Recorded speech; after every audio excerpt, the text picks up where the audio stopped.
Yeah.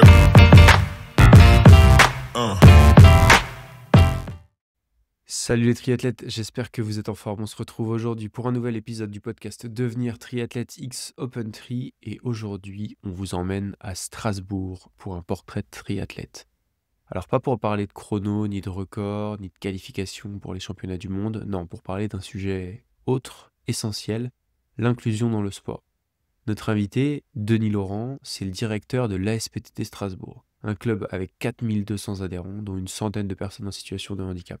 Avec lui, on a parlé de parasport, de sport adapté et surtout d'une vision assez simple, faire en sorte que la différence dans le sport soit plus un sujet. Et dans cet épisode, on va découvrir ensemble comment un club peut accueillir des enfants autistes ou des jeunes malentendants et les intégrer dans des groupes d'enfants, entre guillemets, valides. Pourquoi un triathlète médaillé d'or aux Jeux paralympiques, Jules Ripstein, qu'on a reçu il y a quelques semaines sur le podcast, est devenu un pilier de cette dynamique au sein de la SPTT Strasbourg. Et enfin, comment chaque éducateur, chaque partenaire, chaque famille peut jouer un rôle concret dans cette démarche. Vous l'avez compris, c'est un épisode qui sort un peu du lot, mais c'est une conversation qui va bien au-delà du sport. C'est une vraie leçon d'humanité, de résilience, d'engagement, et j'espère sincèrement que cette discussion va vous plaire. Et juste avant de démarrer, je vous partage la ressource de la semaine. On est début juin, les compétitions ont commencé ou vont très prochainement commencer. Alors je vous partage aujourd'hui la checklist à imprimer pour ne plus jamais oublier de matériel dans votre sac de triathlon le jour J. On a passé en revue tout ce dont vous allez avoir besoin avant, pendant, après l'épreuve, en natation, en vélo, en course à pied, même pendant les transitions, pour condenser tout ça dans une checklist que vous pouvez garder sur votre téléphone ou imprimer pour mettre dans votre sac et être sûr de ne plus jamais rien oublier. Et je suis prêt à parier que même les plus expérimentés d'entre vous y trouveront quelques astuces à intégrer dans leur routine. Je vous mets le lien dans la description, vous allez pouvoir télécharger gratuitement cette checklist à garder avec vous. Et vous le verrez, vous aurez même en bonus une vidéo qui vous explique le rôle de chacun de ces équipements pour le jour J. Et d'ici là, je vous laisse démarrer votre épisode avec Denis et Hermano.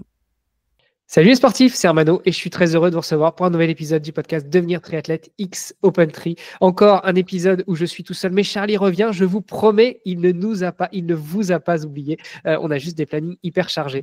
Aujourd'hui, je suis très content de d'échanger avec Denis Laurent. Laurent, écrit en majuscule. Si je ne m'abuse, c'est bien Laurent ton nom de famille et Denis ton prénom. On a été mis en relation par Jules Rimstein, un petit triathlète pas très connu, qui a fait un petit truc cet été pendant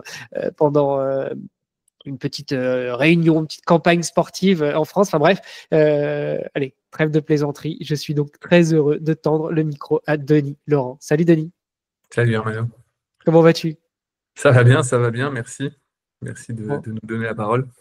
Bah, je t'en prie, c'est un grand plaisir. Jules nous a mis en relation, donc forcément, il va y avoir des milliers de choses à dire sur toi. Je te propose peut-être déjà qu'on en apprenne plus sur toi, Denis Laurent. Dis-nous tout. Qui est Denis? Où est-ce que tu habites? Qu'est-ce que tu fais? Qu'est-ce que tu fais comme sport? Enfin bref, voilà, tout ça. Donc moi, j'habite à Strasbourg. Je suis directeur de la SPTT Strasbourg Omnisport. La SPTT Strasbourg Omnisport, c'est aujourd'hui certainement le plus important en nombre d'adhérents, de pratiquants sur le bassin strasbourgeois, puisque cette année, on vient de passer les 4200 adhérents au sein du club. Et mon parcours, mon sport, je suis plutôt issu du handball, pas du triathlon, pas encore. Je suis passé par Nancy, la SPTT Nancy. Après mes études en master conduite de projet, développement des territoires à Nancy, j'ai décroché ce job à la SPTT, d'abord en tant que chargé de développement, il y a une dizaine d'années. Et puis, on a fait grossir un peu la structure grâce aux sections évidemment, et j'imagine un peu avec le travail qu'on a mené avec mes collègues pour que j'en devienne le directeur il y a 5 ans maintenant. Et voilà, dans les grandes lignes. Bon, pas mal. ASPTT, Strasbourg, handball. Est-ce qu'un certain Jean Boller, alias Knack en vrac, ça te parle? Non. Non, bon, je la place à chaque fois. Mais j'adore. C'est un copain qui de est connaître. forcément à Strasbourg. Un copain qui est à Strasbourg ou à côté de Strasbourg en tout cas. Je sais que lui et ses enfants, ou en tout cas son fils, fait du handball et il connaît aussi Jules parce qu'il est podcasteur, il l'a interviewé aussi. Donc voilà, je teste à chaque fois. Pour l'instant, le seul qui m'a répondu à Strasbourg, c'est Jules. Ouais, je connais Jean. Bon, ok. Alors, il nous écoute. Un gros coucou. Bref, plus sérieusement, directeur de ASPTT Strasbourg. On va pas revenir sur toute l'historique de l'ASPTT, qu'à la base, c'était une association sportive pour les personnels des postes et télécoms françaises, Poste Télégramme et Télécom françaises. Depuis, ça a pas mal changé. C'est un club sportif, voire même omnisport, ouvert à toutes et à tous. Est-ce que vous gardez quand même un lien avec la Poste, les PTT, la Banque Postale, les télécommunications? En local, très peu avec la Poste ou France Télécom, Orange aujourd'hui. France Télécom n'existe plus. En revanche, on a encore pas mal de dirigeants qui sont issus de la Poste ou de France Télécom. Toute une génération de dirigeants encore issus de cette corporation. À l'échelon national, on a une fédération sportive qui, elle, entretient encore des liens avec la Poste. Et un peu accompagné encore par cette entreprise. Mais effectivement, on est totalement ouvert et on l'est depuis les années 60 en réalité.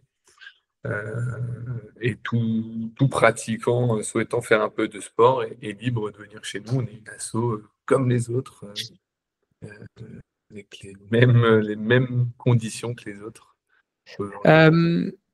On est sur un podcast de triathlon, donc on va parler multisport et pas que ça, mais vous avez aussi une section triathlon, une section de sport enchaîné, parce que c'est vrai que le triathlon a la particularité, en tout cas en France, que la Fédération française soit délégataire d'autres sports. Moi, je pense beaucoup au swimrun parce que j'en pratique et c'est un peu le sport à la mode, mais il y a d'autres sports enchaînés comme l'aquathlon, comme le duathlon, comme le raid multisport, etc.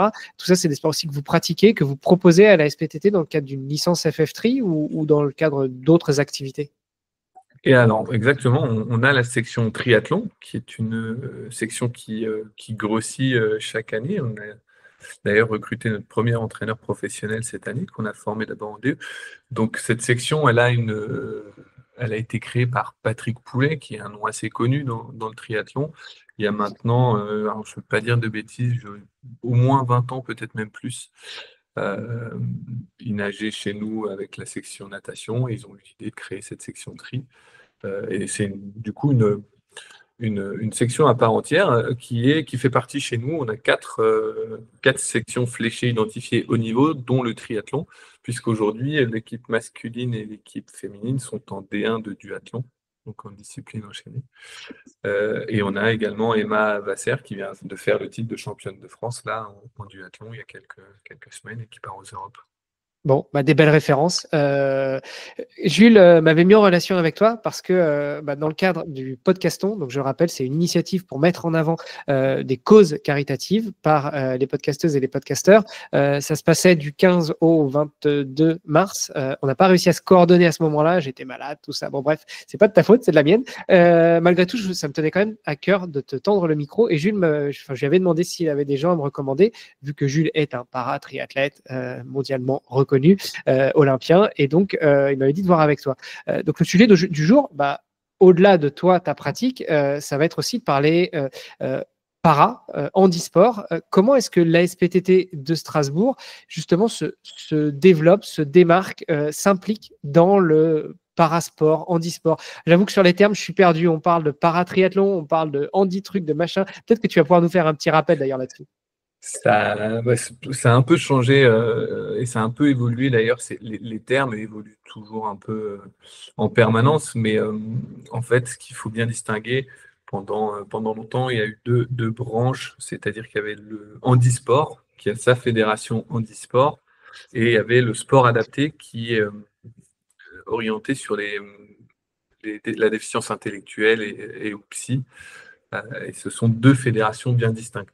Et puis, il y a ça mélange aussi les choses parce qu'il y a la fédération handisport, il y a la fédération des sports adaptés, puis il y a les sports qui dépendent des fédérations nationales, comme en triathlon, exactement. pour lesquels on a la section valide et la section para. Exactement. Et je trouve que le triathlon, la fédé triathlon malgré tout un beau modèle, un bel exemple, puisque en fait, on est sur une inclusion totale de tous les profils, sans distinction finalement, et il n'y a pas besoin d'une fédération pour les accompagner, puisque la Fédé fait en fait ce travail-là, la Fédé Triathlon, de réunir tout le monde au sein de la même bannière et de la même fédération. Euh, Peut-être, tu parles de Jules, la rencontre, et après je détaillerai ce qu'on fait à la SPDT, mais ça fait plus de 20 ans qu'on est engagé sur la pratique parasport. Maintenant, para regroupe l'ensemble des sports autour du handicap. Et ça fait plus de 20 ans qu'on est engagé. Et Jules est arrivé il y a 2018-2019, au moment où vraiment il se relance. Il a eu sa phase après l'accident où il a perdu sa jambe, et puis il se relance dans le triathlon, et il sent qu'il peut faire quelque chose. Donc il cherche une structure, il cherche un club, il cherche aussi un accompagnement et des partenaires. Et donc, étant donné on avait une section triathlon à la SPTT et qu'on était déjà engagé sur le parasport, en fait, on nous l'a présenté. Je crois que c'est la ville de Strasbourg d'ailleurs. Il a dû toquer à la porte de la ville, et puis on se rencontre et on sent qu'il y a un truc à faire avec lui ensemble pour l'accompagner vers son projet, mais aussi nous pour continuer à développer nos actions autour du parasport, de la sensibilisation, de l'inclusion. Et donc très vite, en fait, il est devenu euh, notre vitrine, en tout cas notre parrain sur nos dispositifs d'inclusion des, des plus jeunes dans un premier temps, mais de toute la branche parasport au sein de la SPTT. Ok. Et du coup, maintenant, il en est quoi, le fer de lance, le porteur de la flamme, pour reprendre le lien avec ce qui s'est passé l'été dernier en France? Exactement, exactement. Il porte vraiment, il porte le parasport chez nous. Et d'ailleurs, on a eu plein de projets connexes. On a eu d'ailleurs, il y a 1 an et demi, Strasbourg était capitale mondiale du livre. Et on a construit et un flipbook et une BD avec un artiste autour de sa pratique, de son parcours, qu'on a distribué aux enfants. Il est parrain d'un événement qu'on organise tous les ans sur la sensibilisation du para en début décembre. Et maintenant, on s'appuie un peu sur lui, son expertise aussi, ses connaissances. La semaine dernière encore, on a organisé une soirée partenaire avec lui, évidemment, en tête d'affiche, mais aussi pour parler de nos actions para, essayer de sensibiliser aussi les partenaires privés pour nous accompagner au financement de nos dispositifs. Donc, il est pleinement au cœur de nos actions autour du para. Bon, je te félicite pas parce que tu as parlé d'événements, de livres. Je n'ai pas été appelé pour présenter le livre Devenir triathlète. Tu le notes hein, pour l'année prochaine. C'est un Promis. plaisir que tu en enverrai ou que je passerai te voir pour le mettre en avant et pour Promis. rencontrer Gilles. Avec plaisir, avec plaisir. Revenons à toi et la section ASPTT. On va peut-être, même si l'objectif c'est de rester un peu sur le triathlon, mais on va peut-être s'étendre. Jules m'a dit, il faut que tu parles avec Denis. Le mec a fait beaucoup de choses pour le para, pour le handi, etc. Donc, vas-y, le micro est à toi, tu as 2 heures. Ciao. Salut.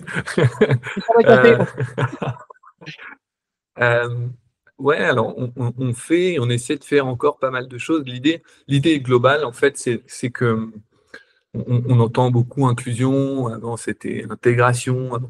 Et nous, ce qu'on cherche à atteindre, c'est que ce soit plus un sujet, que ce soit plus un mot, que ça ruisselle, qu'en fait, qu'à un moment donné, un profil, quel qu'il soit, puisse avoir sa place au sein du club. Ça demande du temps, ça demande de la formation des cadres et des dirigeants. Mais on veut vraiment que chacun puisse venir et trouver un espace de pratique chez nous. Alors, on va faire un peu d'histoire, on a commencé donc il y a un peu plus de 20 ans, presque 30, avec une section sport adapté, je l'ai dit tout à l'heure, sur de la déficience intellectuelle au départ. On a créé une section dédiée où c'était plutôt des jeunes au début, maintenant ils sont un peu plus âgés, autour de la pratique du badminton pour les personnes. Alors, dans le lot, on a des déficiences intellectuelles, on a quelques autistes, on a des trisomiques, voilà. On réunit tous ces profils sur des créneaux de badminton. Et l'idée initiale, c'était que dans la réalité, on puisse les accompagner vers le monde ordinaire. Et certains, on participe encore aujourd'hui d'ailleurs à des compétitions du monde ordinaire, en badminton ordinaire, mais également qui prennent part à la vie de l'asso. Donc il y a des membres, des joueurs quotient intellectuel, qui sont membres du bureau de la section et qui participent à la prise de décision, qui viennent donner leur avis. Vraiment, on veut les inclure. Je parlais tout à l'heure d'inclusion, on était dedans déjà il y a 30 ans. Et c'est un peu la première pierre, en tout cas, ce qui a lancé vraiment la dynamique. Ils ont commencé avec du badminton. Aujourd'hui, ils font les championnats de France de bad, les championnats de France de ski, les championnats de France de handball, sport adapté. Donc voilà, ça a grossi. Et ça ruisselle, évidemment. Et le virage, ensuite, se passe autour de 2008-2010, quand on se dit un peu que la pratique sportive très orientée performance, très haut niveau, change un peu de braquet. Il y a vraiment les politiques publiques qui jouent aussi leur rôle à l'ouverture vers tous les publics. Et nous, on profite de ça pour élargir notre champ d'action et travailler vraiment sur la sensibilisation, l'inclusion. Et du coup, on a créé des choses. On a recruté une enseignante APA, donc activité physique adaptée et de santé, qui va coordonner tous les dispositifs autour de la pratique adaptée. Et on a lancé des dispositifs. On a, par exemple, un dispositif d'inclusion des enfants autistes dans les groupes ordinaires. Donc là, on fait un lien avec les familles. On discute, on voit les activités qui plairaient à l'enfant. On trouve un éducateur sportif adapté et il va accompagner l'enfant dans le groupe. Chez nous, on a 22 sections. Donc, en théorie, il aurait le choix de faire au moins l'une des 22 disciplines. Et on l'accompagne dans son groupe, l'éducateur. Et toute l'année, il est avec l'ambition qu'au fur et à mesure, l'enfant puisse être de plus en plus autonome dans le groupe. Mais ça a un lien et un intérêt, je trouve, autant pour l'enfant qui est autiste que pour le groupe qui doit comprendre, adapter et accepter la différence des autres. Donc ça, c'est un exemple. Mais tellement, tellement. Je ne sais pas si je t'en avais parlé en off quand on avait préparé l'épisode, mais sur mon autre podcast qui s'appelle Dans les vestiaires, j'avais donné la parole l'année dernière pour le podcaston à Gilles Gauthier. Alors les Gilles, je dis pas. Et puis en plus, avec un invité qui a un nom, un prénom qu'on peut mélanger. Bref, avec Gilles Gauthier, qui lui est sapeur-pompier de profession et qui a monté une salle de cross-training pour les valides et les non-valides ou les paras ou les handisports. Et effectivement, c'est leur approche aussi, c'est de dire, nous, il n'y a pas de section spéciale pour les handis et de section spéciale pour les valides. Tout le monde doit pratiquer ensemble. C'est aussi bénéfique pour les handis ou les paras qui vont pouvoir évoluer, grandir, apprendre au contact des valides, mais aussi aux valides qui vont devoir s'adapter. Et puis même parfois, surtout sur du cross-training, vont se rajouter des difficultés, des charges, des handicaps qui vont faire qu'eux vont pratiquer comme pratiquent les non-valides, les paras. Je ne sais jamais sur le terme, j'ai toujours peur de choquer, mais bon, je pense que c'est compréhensible. Ouais, je pense qu'aujourd'hui, si tu utilises para, il n'y aura pas de problème. Et non, mais c'est super. En fait, c'est génial de réussir à faire en sorte que finalement la différence ne soit plus un sujet, voire devienne une force. On le voit à l'école aussi, quoi. Enfin, pour ceux qui ont des gamins et quand tu as des enfants handicapés qui sont intégrés dans les classes de la maternelle jusqu'aux grandes études, ça fait énormément grandir les gens qui pratiquent. Alors, je pense que les gamins entre eux sont pas tendres, que tu sois valide ou para, il y a toujours de toute façon des difficultés, des regards, des commentaires, des choses, que tu sois garçon, fille, blanc, noir, jaune, mais je pense que ça participe aussi à l'inclusion, à la diversité et puis à l'apprentissage des plus jeunes âges qu'on est tous différents en fait et on a tous notre particularité, quelle que soit notre personne ou notre enveloppe corporelle. Exactement. Et alors, ça va être un peu décousu, et en tout cas pas chronologique, mais on est dans une discussion et on a un superbe exemple aujourd'hui. Ça fait 2 ans qu'on accompagne un futur éducateur sportif qui est sourd. Et donc on l'a accompagné. Il a d'abord passé un CQP chez nous, activité de loisir. Là, il passe un BPCEPS. Qualification professionnelle, c'est ça? Ouais, exactement. C'est le premier niveau de diplôme professionnel dans le sport. Et là, il vient de passer un BP, donc c'est vraiment un brevet professionnel sur l'activité physique pour tous, toujours chez nous en alternance. Et il a eu un projet là de créer un stage multisport pour les enfants atteints de valides et atteints de cécité. Donc, on a eu dans le lot des enfants, des ados sourds, malentendants et des entendants. Et la semaine s'est passée extraordinairement bien. En fait, Un sacré alors, challenge. Finalement, les sourds et les malentendants, ils s'expriment par le mouvement, et les malvoyants, eux, ne voient pas. Donc, ça doit être un sacré challenge. Et en plus, tu mets des valides au milieu de tout ça, ça doit être quelque chose quand même. et alors là, on avait vraiment que sourds, malentendants et valides. Mais malgré tout, alors, il avait bien travaillé. On avait fait des supports visuels pour les mots de base. Il en avait mis un peu partout pour les temps de pause, pour les temps sportifs, pour les sorties. Et en fait, il se crée des choses très vite. Et alors pour le coup, sur le public sourd-malentendant, j'ai envie de te dire, la seule limitation, elle est auditive. Mais physiquement, il y a pas de contrainte. Et aujourd'hui, on arrive à accueillir sans problème un Anglais, un Allemand, un Portugais qui vient chez nous pratiquer, même si il ne parle pas le français, pas la langue. Mais le sourd, où finalement c'est une autre langue, c'est une langue des signes, on n'arrive pas à les faire venir. Et, euh, et du coup, on a travaillé là-dessus. Et l'expérience était vraiment géniale. Et bon, on construit ce parcours avec lui. Donc, théoriquement, on aimerait le recruter l'année prochaine pour construire aussi ce dispositif d'inclusion de ces profils un peu plus particuliers. C'est très spécifique en fait. C'est des niches, hein, tu vois, quasiment à chaque fois, et on essaie de répondre pour accueillir un maximum de niches finalement. Euh, et, euh, et voilà, donc il va construire un parcours professionnel chez nous où l'idée, bah, c'est que petit à petit, le public sourd ou malentendant puisse se dire, bah, à la SPTT, en fait, je peux aller faire mon sport, peu importe, je peux venir à la section triathlon, je sais que l'entraîneur, il a les bases, il va pouvoir me parler, alors, on ne veut pas qu'il soit bilingue, mais je peux venir, il saura me dire comment je dois faire ma séquence, comment je prépare mon- ma séance d'entraînement, peut-être ma compète demain. Et voilà, et dans un cadre hyper bienveillant. C'est vraiment ça, en fait, c'est le cœur de ce qu'on essaie de mener depuis des années. Et ça, voilà, ça prend du temps, mais ça ruisselle. On sent que ça commence à porter ses fruits, que les dirigeants, que les entraîneurs prennent aussi le sujet, tu vois, en tout cas, l'ont absorbé, commencent à l'absorber. Et en fait, ça devient un non-sujet. Et je trouve qu'à partir du moment où ce n'est plus un sujet, c'est qu'on a réussi quelque chose. Pour revenir sur le côté triathlon, là, on parlait justement de ce handicap qui est la surdité ou le fait d'être malentendant. On voit de plus en plus, et ça me fait vraiment plaisir, de paras qui participent à des compétitions valides.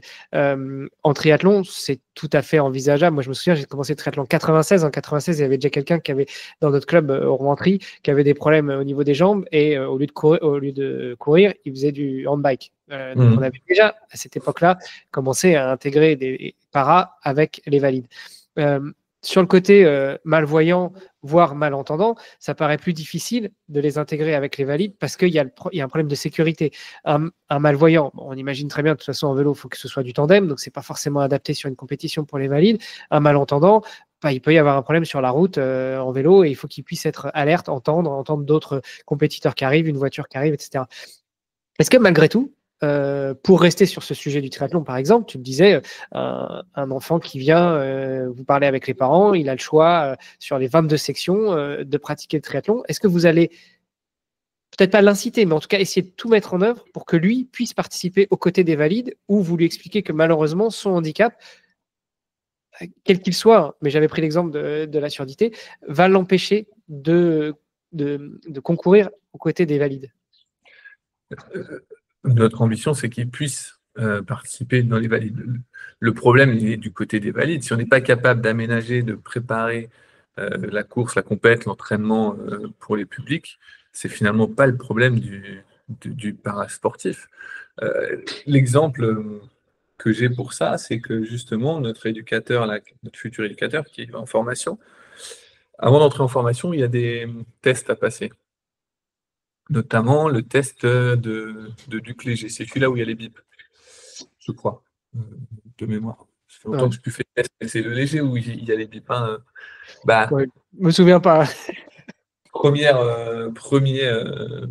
fois qu'ils passent les tests, ils n'ont pas adapté le test. Donc lui et les bips, et forcément, il les a pas bien entendus. Alors ils ont essayé d'adapter un truc un peu avec les gestes, mais il n'a pas. En plus, le stress du test, de l'examen, fait qu'il n'a pas réussi à passer cette. Et bah, deuxième phase de test, les évaluateurs se sont re-questionnés et ont mis des systèmes lumineux, ont fait en sorte que, en fait, ça colle aussi pour son handicap à lui. Et donc, j'ai envie de dire, il y a encore un combat à mener, évidemment. Il y a encore des choses à faire. Mais je ne suis pas sûr que leur dire c'est pas pour toi parce que tu as ce handicap, ce soit la bonne voie. Et à mon avis, c'est plutôt à nous qui avons la chance d'être sur nos deux jambes et totalement valides, de nous re-questionner. C'est pas des gros efforts. Ça nous bouscule un peu dans nos habitudes, dans nos zones de confort parfois. Mais par contre, déjà, je trouve que c'est hyper riche intellectuellement de se re-questionner, de se dire, tiens, ok, bon, comment en fait je pourrais faire pour que tel public puisse venir et participer? Comment je peux être encore plus inclusif que ce que je fais déjà? Et, et je trouve que ouais, il y a une vraie richesse à retirer pour tout le monde, que ce soit les organisateurs, les participants, de se re-questionner, de réussir à faire en sorte qu'on inclue tous les publics. Alors après, il ne faut pas se voiler la face. On peut peut-être pas faire tous les publics. Il y a des fois, je suis très honnête, on a des profils sur le dispositif des enfants autistes. Il y a tout type, il n'y a pas un autisme, il n'y a pas un trouble du spectre autistique. Il y en a peut-être autant qu'il y a d'enfants atteints de ce trouble.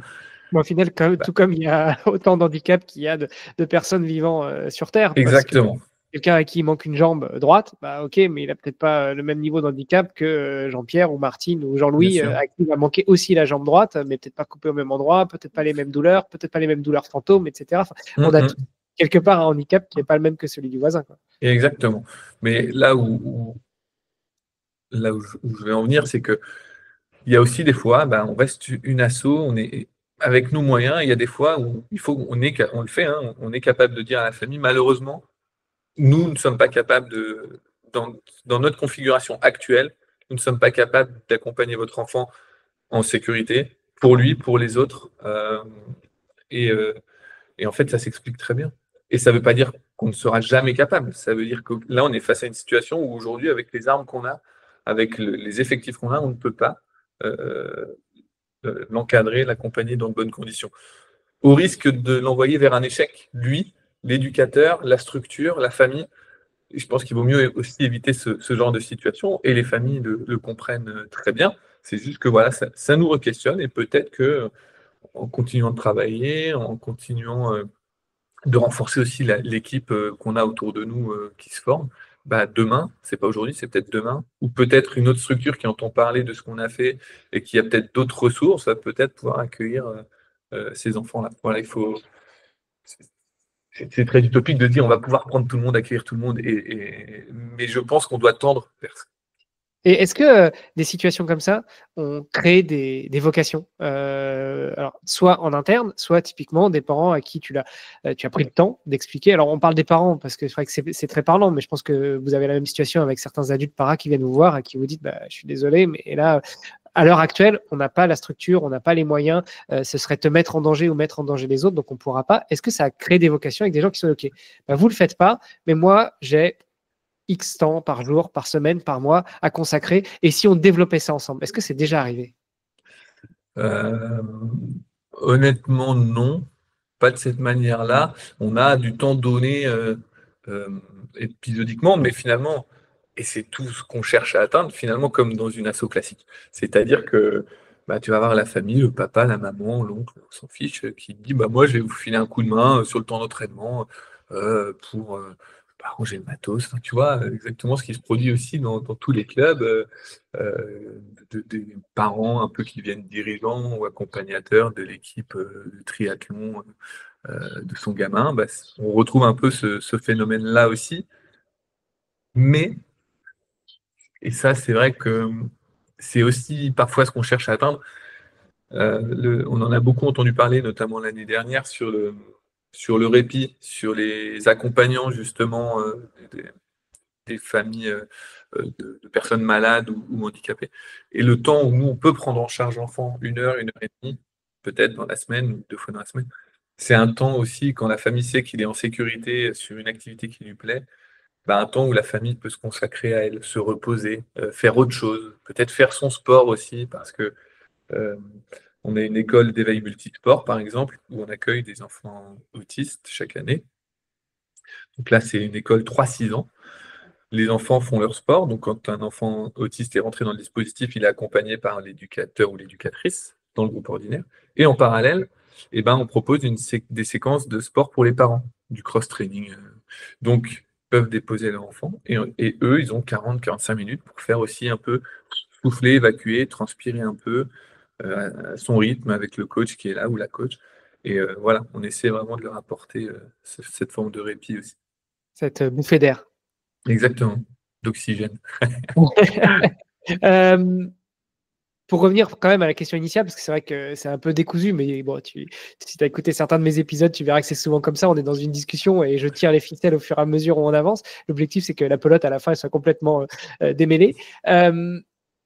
Concrètement, vraiment, qu'est-ce que la SPTT fait pour tous ces publics, au-delà de tout ce que tu as déjà dit, et quels sont les objectifs, les ambitions, quels sont, j'allais dire, quels sont vos rêves? Tu l'as dit tout à l'heure, le rêve, c'est que les paras, ils pratiquent aux côtés des valides et que les valides, ils apprennent aux côtés des paras. Exactement. Ça, c'est notre vision. Et c'est vers ça qu'on tend, ce que je disais tout à l'heure, on veut tendre vers ça, que le sujet de l'inclusion du para soit plus un questionnement en se disant comment je vais faire. Ok, il vient, il n'y a pas de problème, juste comment je vais faire. Et c'est pour ça qu'on a une ressource interne, cette prof APA, qui est vraiment spécialisée sur la question du handicap. Donc, APA, activité physique adaptée. Adaptée, exactement, pardon, Aloïse. Qui est le point d'entrée chez nous. Donc, un éduc du club a une question, un besoin, une demande particulière. Elle va venir avec son regard. Elle a un master, licence et master APA. Et donc, elle va venir avec ce regard et poser la problématique et essayer d'accompagner, de répondre pour qu'on puisse, accueillir le profil qui nous est demandé. Louise a cette ouverture d'esprit où il n'y a jamais de problème. Donc, un éduc vient, exactement, vient, peu importe l'éduc chez nous vient en disant j'ai cette personne, ce profil, comment je peux faire? Elle va se poser, ça va prendre 10 minutes et elle va déjà donner des billes, des clés pour résoudre certains problèmes. Donc, nous, notre ambition est là, on a ce profil-là. Puis, si tu veux, pour le club, c'est de continuer à élargir le spectre. Tout à l'heure, je disais les niches, tu vois, j'aimerais continuer à pouvoir, et j'aimerais qu'on continue à pouvoir accueillir le plus de public possible avec leurs particularités. Tout à l'heure, tu évoquais les malvoyants ou les aveugles. Bah, pourquoi pas? Aujourd'hui, on n'y est pas encore. Est-ce que demain, c'est pas aussi une piste pour nous? Pour nous, en tout cas, est-ce qu'on n'a pas les ressources ou est-ce qu'on ne va pas créer les ressources pour que justement on puisse accueillir ces publics? On a créé une école d'éveil multisport aussi, un peu à l'image de celle que je te disais pour les valides, les 3-6 ans. On l'a créée pour les enfants en situation de handicap physique au départ. L'école est pour les 6-11 ans. Aujourd'hui, le projet intéresse. Aujourd'hui, les familles semblent intéressées, mais on a du mal à rencontrer le public. On a du mal à rencontrer le public parce que les créneaux qu'on obtient sont peut-être pas idéales.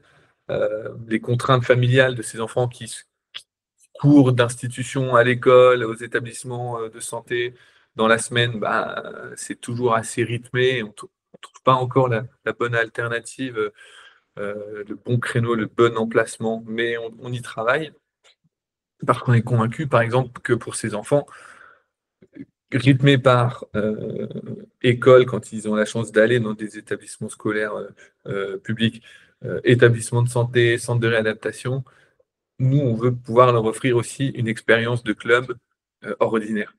Donc, vous venez, on ne va pas venir dans l'établissement faire du sport, c'est pas ce qu'on veut proposer. Vous le faites déjà avec vos kinés, où il y a parfois aussi des éducateurs. Non, vous allez venir dans un club, un vrai club. Et vous allez vivre une expérience de club avec des encadrants et des dirigeants de club. Et donc, voilà, ça fait partie de nos projets encore et de nos rêves qu'on aimerait atteindre, faire vraiment vivre ces activités. Excellent, excellent. Justement, pour le podcaston, un podcasteur français assez connu qui s'appelle Mathieu Stéphanie, qui produit le podcast Génération Do It Yourself, a tendu le micro au fondateur du Café Joyeux. Alors, je ne sais pas si ça te parle, mais Bien sûr, ouais. c'est clairement la même démarche, sauf qu'au-delà du sport, c'est l'intégration dans la vie. Dans la vie active de tous pour les gens qui sont paras, qui ont des déficiences moteurs, qui ont des déficiences cérébrales. Et voilà, on est vraiment dans une démarche d'inclusion. Et c'est des gens Exactement. qui, par cette inclusion dans la vie active, des valides, entre guillemets, retrouvent goût à la vie, évoluent, grandissent et acquièrent une personnalité. Ce qu'on peut faire aussi via le sport. Et c'est évidemment ce que vous faites à la SPTT. Bien sûr. Mais c'est assez marrant que tu fasses la ref à Café Joyeux parce que, alors je connais bien sûr, j'ai suivi ce qu'ils font. Ils ont ouvert un Café Joyeux il n'y a pas longtemps à Strasbourg, enfin. Et on a un jeune de notre section sport adapté, donc, qui faisait du badminton, qui a travaillé là-bas, qui n'y travaille plus. Mais par contre, il va venir là, il veut bosser dans l'animation. Donc on l'accueille cet été sur des stages BAFA. Il passe son BAFA, tu vois, et il va venir faire son stage de validation BAFA chez nous. Donc, et sans pas de questionnement, tu vois. C'est là où je dis, à un moment, ça ruisselle, et on l'imprime, c'est que il nous a contacté en disant qu'il avait cette envie-là. Bah ouais, ok, on va voir avec Aloïs, c'est toujours qui est au centre des dispositifs. Elle dit bah ok, on va le prendre avec nous, il va faire son stage, on va l'accompagner, il n'y a pas de problème, ça va être cool, tu vois. Donc je trouve que voilà, quand ça ne devient plus un sujet, c'est vraiment, et ça commence à être le cas chez nous, c'est vraiment qu'on atteint, on touche du doigt quelque chose qu'on essaie d'atteindre. Excellent. Bon, ça a été un peu décousu. Est-ce qu'il y avait des sujets que tu imaginais aborder, qu'on n'a pas encore abordés, Denis ? Autour du para, autour du sport, on a quand même balayé pas mal de choses, j'ai l'impression. Ouais, ça a été efficace, hein, parce que d'habitude, on prend 1 heure, là, tu vois, en une demi-heure, juste hop là, c'était réglé. Mais c'était super intéressant parce que, tu vois, ça permet d'aborder plusieurs sujets et des sujets aussi bien sportifs que des sujets de société, sachant que j'inclus quand même vraiment le sport dans les sujets de société. Comment on fait, justement, si on est un parent, un aidant, un proche, un ami d'une personne qui est para ou qui encadre, qui s'occupe, qui élève un handicapé, une handicapée, comment on fait si on veut avoir des informations? Comment on contacte Aloïse pour savoir si elle peut venir à la SPTT de Strasbourg? Bah, c'est hyper simple. On va déjà attendre qu'Aloïse revienne de congé maternité. Ouais, elle revient le mois prochain. Et alors, sur notre site internet, on a déjà toutes les infos. On peut appeler, nous contacter par mail. C'est toujours mieux, je pense, sur ces profils-là, de nous contacter au siège et pas la section directement, puisqu'Aloïse va vraiment pouvoir faire le bilan avec les familles et les orienter vers les bonnes sections, les bonnes personnes. Elle va aussi pouvoir, elle a la vue sur l'ensemble et va pouvoir jouer le rôle de conseillère aussi avec les familles. Si un enfant, en fonction de ses limitations, il a très envie de faire quelque chose, mais malgré tout, tu le disais tout à l'heure, c'est compliqué au regard de son profil, de ses limitations, de la nécessité de l'accompagnement avec nos capacités. Elle va pouvoir conseiller des familles, les accompagner sur des séances d'essai, d'autres disciplines, pour essayer de faire en sorte que notre volonté première, c'est que les enfants ou les adultes bougent de manière régulière. Donc voilà, le premier point d'entrée, c'est contact@asptt-strasbourg.eu ou un coup de fil au siège et on va gérer ça sans problème. Ça marche. Puis si vous écoutez le podcast et que vous êtes en train de courir ou de rouler ou au volant ou de conduire ou de cuisiner ou de faire le ménage et puis que vous en souvenez pas, vous prenez contact avec nous et nous on transférera à Denis. Insta, mail, tout ce que vous voulez. Je me souviens plus si tu en as parlé tout à l'heure et je t'ai pas posé ouvertement la question, mais quelle est la répartition en termes de membres à la SPTT Strasbourg, en tout cas, alors pas toute section, enfin pas par section, mais toutes sections confondues entre les valides et les paras? Aujourd'hui, les paras, donc sur les 4200 et les paras qu'on a identifiés, parce que parfois il y en a aussi en section qui ne sont pas identifiés, c'est encore mieux, c'est très bien. On a une centaine de paras.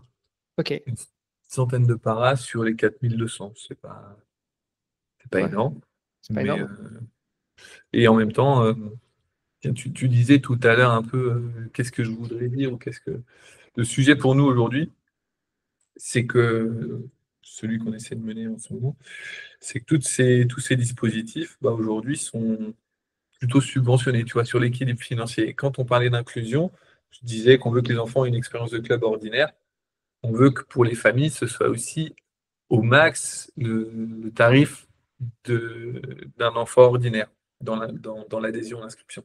Donc pour ça, tu vois bien qu'on a des nécessités, des besoins d'accompagnement supplémentaires. Donc il faut qu'on aille chercher le complément. Alors on a réussi jusque-là à avoir pas mal de financement, notamment du fonds de dotation des Jeux Olympiques, puisqu'on a touché une enveloppe dans le cadre d'Impact 2024. Mais aujourd'hui, c'est le sujet sur comment on va pérenniser ça. Comment on va pérenniser ça d'un point de vue financier.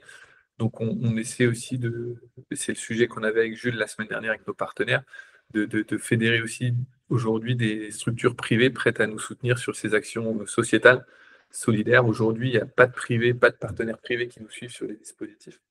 La fédération, un peu sur le dispositif d'inclusion, solidarité et autisme pour les enfants. Mais voilà, il va falloir qu'on arrive à créer aussi un petit pool de partenaires qui sensibles à ce qu'on propose et qui nous soutiennent pour être sûr de pouvoir pérenniser toutes ces actions et continuer à les faire grandir. Oui, parce que évidemment, alors, pour nous, ça semble évident, mais n'oublions pas que intégrer une personne para dans un club ou une association sportive ou culturelle, ça représente un coût. Déjà, en termes d'accompagnement, c'est parfois un entraînement différent, c'est parfois un entraînement plus long, c'est parfois un entraînement plus coûteux pour ces raisons-là, parce que le temps, c'est de l'argent, les compétences, c'est de l'argent. C'est aussi du matériel qui n'est pas forcément le même que le matériel pour les valides, donc il faut adapter. Et tout ça, c'est des investissements à supporter par la structure, par le club, par l'association. Et donc, comme tu le dis, l'équilibre financier est difficile à trouver. Et le sujet en ce moment, j'ai vu ça passer encore sur les réseaux aujourd'hui, c'est est-ce que les clubs de sport vendent les licences à perte? Bon, alors déjà, ils ne les vendent pas, ils les revendent parce que ce sont les fédérations qui proposent les licences et qui les vendent. Dans une licence, on ne va pas revenir sur tout ce sujet, mais il n'y a pas que le fait d'avoir le droit de pratiquer du sport, il y a aussi des assurances, il y a aussi tout un paquet de produits et de services qui vont avec. Malgré tout, les clubs et les associations sportives sont revendeurs de ces licences.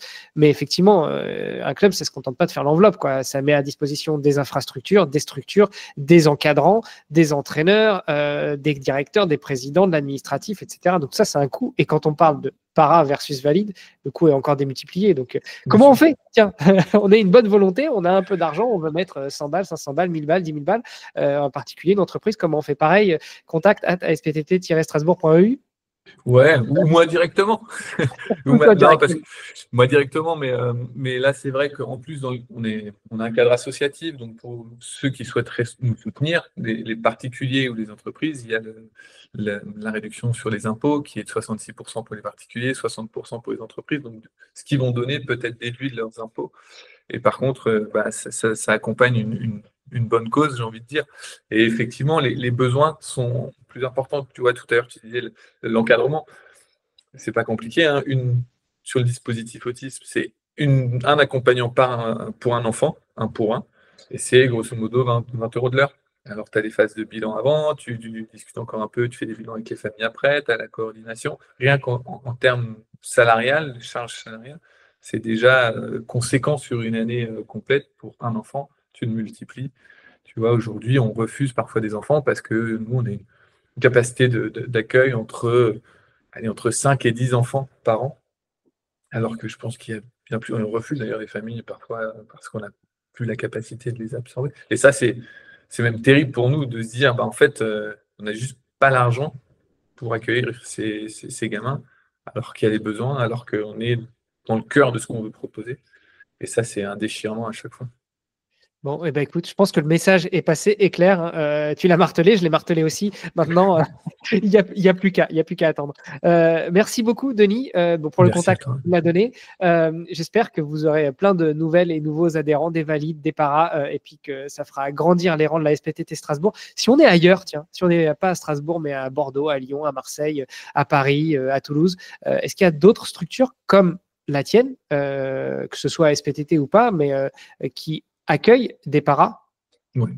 Ouais. Alors, dans toutes les villes, tu as des clubs qui existent et qui sont dédiés à ça. Et il y a aussi des clubs ASPTT, quand même un réseau national de quasiment 200 clubs. Et il y a vraiment aussi une volonté de notre fédération de, de travailler sur ces sujets d'inclusion. Donc, tu as beaucoup de clubs aujourd'hui à SPTT qui sont en mesure d'inclure, peut-être pas tous les publics, encore une fois, mais qui sont en mesure de répondre aux demandes des familles ou des pratiquants. Il ne faut pas hésiter. Il ne faut pas hésiter à aller toquer à la porte. Il ne faut pas hésiter à poser la question. Parfois, parfois ce ne sera peut-être pas possible, mais ne serait-ce que toquer, poser la question, va générer un questionnement chez les dirigeants. Et encore une fois, ce que je disais tout à l'heure, c'est qu'à un moment donné, on génère l'interrogation, donc on germe, il y a quelque chose qui peut pousser pour que ensuite la structure, le club soit en mesure de proposer des accueils, des accompagnements. Donc ouais, il ne faut vraiment pas hésiter à aller voir vos clubs dans vos villes un peu partout en France. Et je pense qu'il y aura toujours de quoi trouver les bonnes volontés pour pouvoir construire des projets. Ça marche. Ouais, et puis on le rappelle, hein, même si c'est pas forcément super clair, il y a la Fédération française du handisport et puis il y a la Fédération française du sport adapté. De toute façon, si c'est pas le bon interlocuteur, ils sont assez sympas et ils vous renverront de l'un à l'autre. Exactement, exactement, normalement. Super. Non, bien sûr, bien sûr. Merci beaucoup. Bonne continuation. À très bientôt, Merci à toi. j'espère. Et puis à l'année prochaine hein, pour le festival, pour mettre en avant les livres et Avec notamment plaisir, le nôtre. sans problème. Merci. Merci beaucoup. Ciao. Bonne journée. Ciao.